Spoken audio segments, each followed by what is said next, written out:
আসসালামু আলাইকুম ওয়া রাহমাতুল্লাহি ওয়া বারাকাতুহু।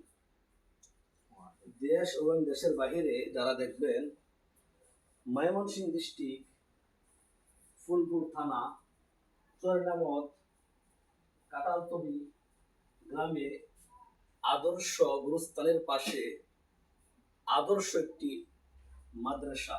এই মাদ্রাসার হেফজ বিভাগের ছাত্রদেরকে নিয়ে একটু ভিডিও করতেছি। যারা দেখতেছেন তাদের কাছে আবদার থাকবে দোয়ার দরখাস্ত।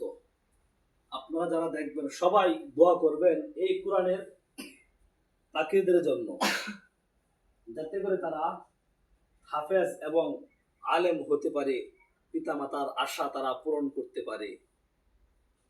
যাই হোক, মহান রব্বুল আলামিন আমাদের সকলকেই দিনের সঠিক বুঝ দান করার জন্য তৌফিক দান করে বলুন আমিন।